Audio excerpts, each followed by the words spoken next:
Grand Palais Immersif programme aujourd'hui Éternel Moucha pour plusieurs raisons. C'est un artiste majeur d'histoire de l'art et de tournant du siècle de 1900. C'est un artiste qui a développé tout un langage à la fois artistique et graphique. Et ce langage graphique et artistique a toujours une actualité très forte. On trouve aujourd'hui le style Moucha qui va du street art au body art, du manga aux jeux vidéo. Et donc c'est aussi une raison pour célébrer cette contemporanéité de l'artiste.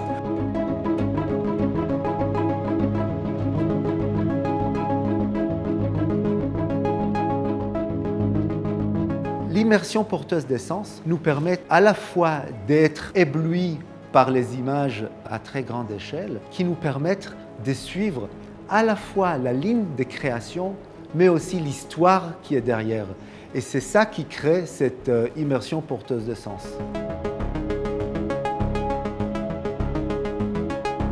In normal exhibitions, people can look at the end result.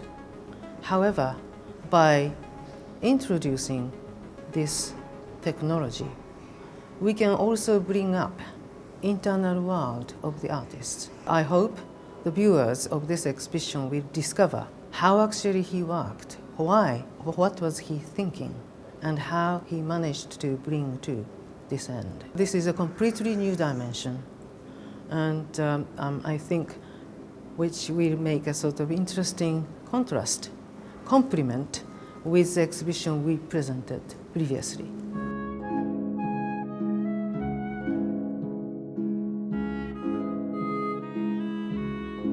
The Slav epic is the late great masterpiece of Mucha's work, and it's a work that is extraordinarily fragile.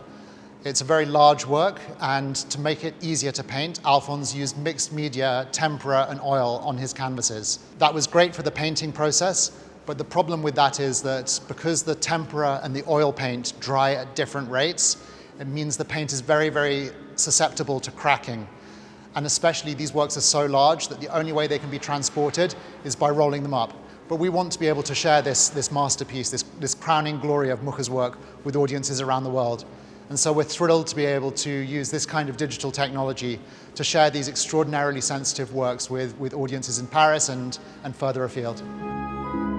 By going through the Slavic history, he wanted to show examples of the people's successes, sadness, as well as tragedies, especially what kind of war impacted what kind of tragedy. Slav epic as a whole, monument to inspire people to learn lessons from history.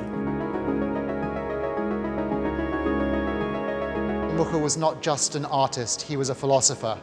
And he had a utopian philosophy and a belief that wherever we come from, whatever our differences may be, that by talking and by having dialogue and having mutual respect, we can live together in peace and harmony. And I think that in the times we live in today, this is a message that is more relevant perhaps than ever before.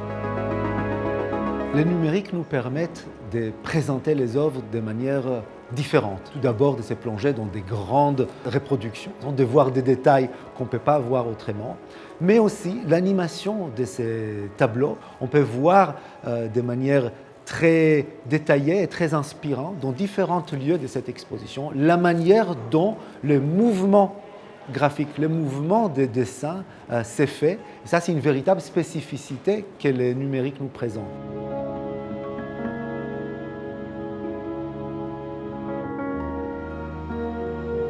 For me, one of the things I love about this exhibition is how it focuses on Mucha's Czechness. I'm just drawn to the stories that Alphonse had where he would recall his childhood in Ivančice. And I think it's so nice to see, not just through this exhibition, but in his work in general, that even in the high point of Parisian Art Nouveau, his work incorporated the floral motifs, the costumes, and for me, when I see those and when I see in the beautiful films for this exhibition, the church in Moravia where he sang as a choir boy, it makes me get shivers down my spine and feel a special feeling in my heart.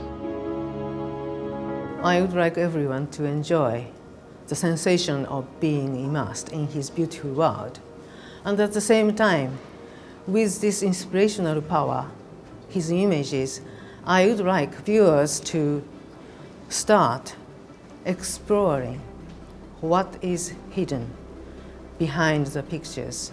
Mucha lives on all around us. And I think for us, with our mission, that's particularly inspiring, that a small boy from a small village in the Czech lands can go on and change the way that the world looks 150 years after his death. That's a really beautiful story.